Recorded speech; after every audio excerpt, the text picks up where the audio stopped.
मैं रानी। मैं बहुत ही लोअर मिडिल क्लास परिवार की लड़की। मेरा परिवार बड़ी मुसीबतों से अपना गुजारा चला रहा है।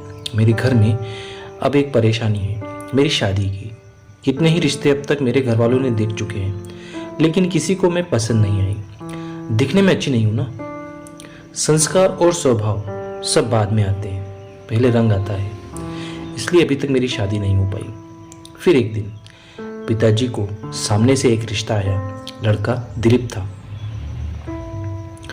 और जैसे कि उन्होंने बताया था, लड़का कहीं प्राइवेट जॉब करता है, 15,000 लेकर आता है।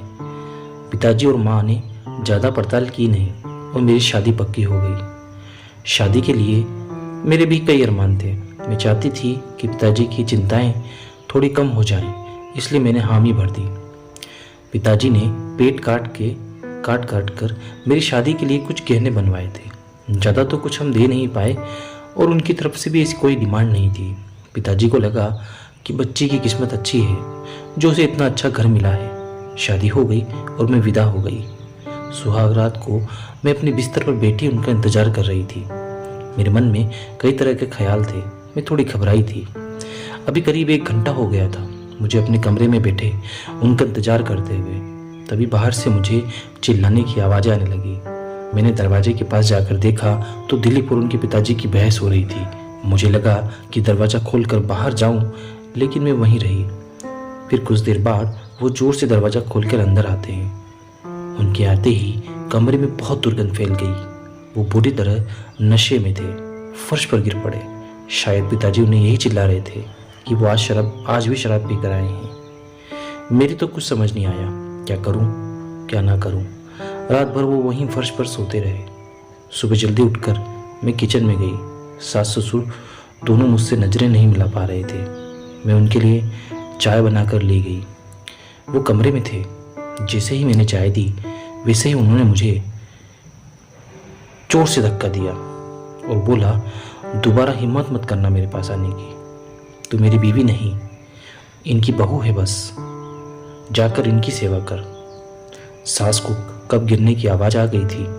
मैं किचन में गई तब मेरी सास मुझसे बोलती है, पत्नी के आने से पति की जिंदगी में बहुत बदलाव होता है। आने से कई बिगड़े आदमी सुधरते देखे हैं हमने। मैं कुछ नहीं बोली, सिर्फ इतना ही सोच रही थी कि मेरे साथ क्या हो रहा है। जिस बच्चे को उनके माता पिता नहीं बदल सके, उसे मैं कैसे बदल सकूंगी। ऐसे लड़की से किसी की शादी करना क्या सही है? वो भी सिर्फ इसलिए कि बेड़ियां बांध देने से वो सुधर जाएगा। वो अगली रात फिर मेरे कमरे में आए। मेरी तरफ देखा भी नहीं और सो गए। सुबह जब मैं उठी तब कमरे का कबाड़ खोला हुआ था और उसमें रखे मेरे गहने गायब थे। मैंने जाकर ये बात अपनी सास को बताई। वो ज़्यादा कुछ बोली नहीं, सिर्फ यही बोली कि अपनी चीज़ें तुम संभाल कर नहीं रख सकती क्या?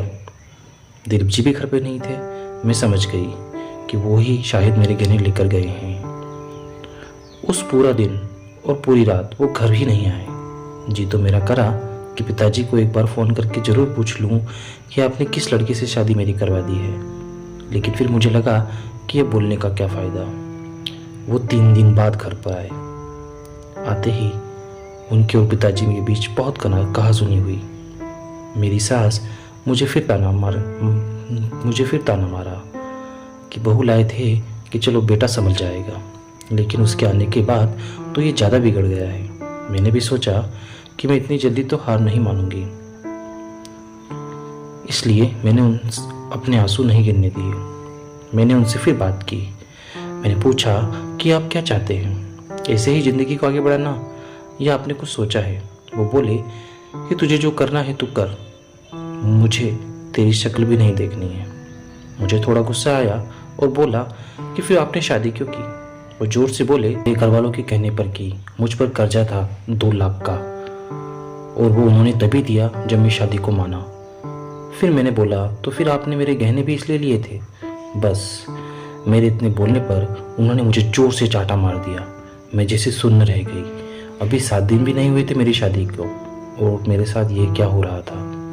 अब मैं रात भर सो नहीं पाई। मैं अपने भविष्य के बारे में सोच रही थी और मेरे सामने कई विकल्प थे जिसमें से मुझे चुनना था। रात भर मैं यही सोचती रही। फिर सुबह हुई और मैंने अपना सामान पैक कर लिया। मेरी सास मुझसे पूछने आती है, ये क्या कर रही हो? मैंने बोला, मैं अपने घर जा रही हूँ। सास ने मुझे फिर ताना मारा कि तुम्हारे घर में खाने को है ही नहीं, 2 दिन में वापस तुझे यहीं आना पड़ेगा। मैंने बोला, मैं जैसी हूँ मेहनत करके खा सकती हूँ, तुम्हारे बेटे की तरह चोर और शराबी नहीं हूँ। मेरी सास मेरा मुंह देखती रह गई। पता नहीं मुझ में इतनी हिम्मत कहाँ से आई। मुझे पता था कि यह मेरे और मेरे परिवार के लिए बहुत संघर्षपूर्ण हो सकता है, लेकिन उस समय मुझे यही ठीक लगा। उम्र भर ऐसे किसी के साथ कैसे रह सकती हूँ जो चोरी करे, शराब पीकर मुझे मारे। मैं उस घर से चली गई। आगे क्या होगा देखा जाएगा। आप हमें कमेंट कर जरूर बताएं कि ये फैसला सही था या नहीं, और इस तरह के सिचुएशन में अगर कोई हो तो उसे क्या करना चाहिए। आपको कहानी कैसी लगी कमेंट कर ज़रूर बताएं। वीडियो को लाइक ज़रूर करें और शेयर करें। चैनल पे नए हैं तो प्लीज़ सब्सक्राइब करें और हमें मोटिवेट करें इस तरह की अच्छी कहानियाँ सुनने के लिए। धन्यवाद।